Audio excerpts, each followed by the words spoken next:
We provide you the platform to turn your dreams into reality. Give wings to your aspirations with KR Mangalam University. कोविड-19 के मामले एक बार फिर बढ़ने लगे हैं और इस बार एक नई चिंता सामने आ रही है। एक हालिया अध्ययन ने इस बात की पुष्टि की है कि बच्चों में भी लॉन्ग कोविड के लक्षण देखे जा रहे हैं। लॉन्ग कोविड उन लक्षणों को कहा जाता है जो कोविड संक्रमण के बाद 3 महीने तक बने रहते हैं और बच्चों की सेहत को प्रभावित कर सकते हैं। अध्ययन के मुताबिक करीब 15% बच्चों में लॉन्ग कोविड के लक्षण पाए गए। ये शोध जामा पीडियाट्रिक्स नामक जर्नल में प्रकाशित हुआ है।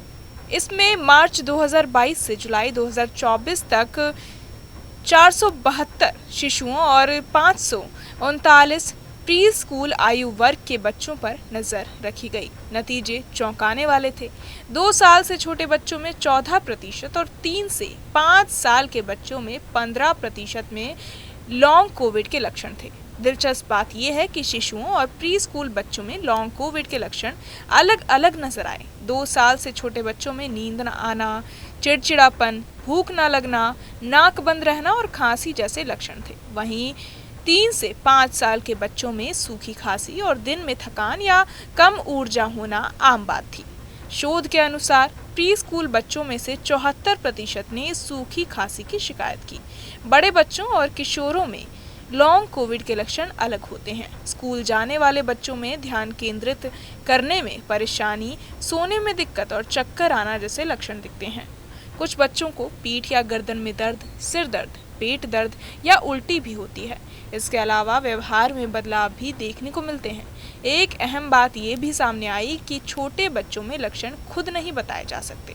ऐसे में देखभाल करने वालों को बच्चों के व्यवहार और शरीर की भाषा पर नजर रखनी चाहिए। मैसाचुसेट्स जनरल हॉस्पिटल के एसोसिएट डायरेक्टर तनयोट थावेथाई ने कहा कि ये अध्ययन दिखाता है कि छोटे बच्चों में लॉन्ग कोविड के लक्षण बड़े बच्चों और वयस्कों से अलग होते हैं।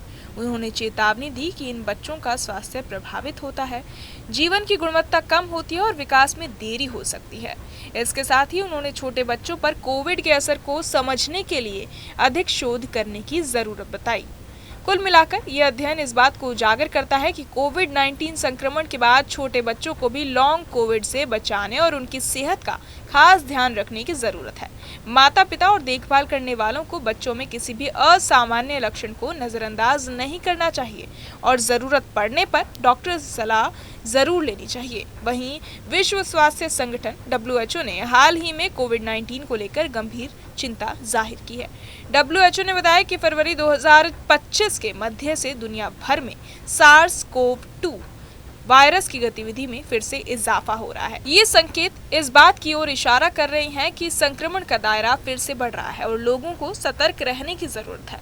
WHO के मुताबिक फरवरी के बाद से कोविड टेस्ट में पॉजिटिविटी रेट यानी संक्रमित मामलों की दर 11% तक पहुंच गई है।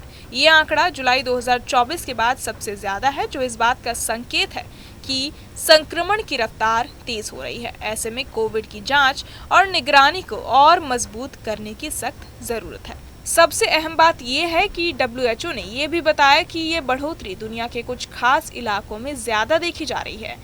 इनमें eastern Mediterranean, south east Asia और वेस्टर्न पैसिफिक प्रमुख हैं। इन इलाकों में पॉजिटिविटी रेट ज्यादा होने से स्थानीय स्वास्थ्य व्यवस्थाओं पर दबाव बढ़ सकता है।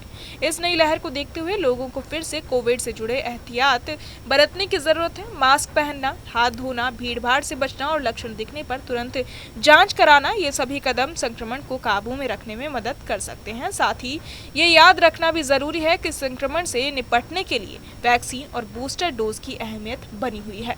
बहरहाल इस पूरी खबर को सुनकर आप क्या कुछ सोचते हैं, हमें कमेंट बॉक्स में जरूर बताएं और बाकी तमाम खबरों के लिए सब्सक्राइब करें न्यूज नेशन। जहां भक्ति है हर शब्द में, कथाओं में छुपे हैं दिव्य रहस्य और ज्योतिष देता है जीवन को दिशा। धर्म से जुड़ी हर बातों को जानने के लिए हमारे चैनल स्तुति को सब्सक्राइब करें। चैनल पर जाने के लिए इस लिंक पर क्लिक करें।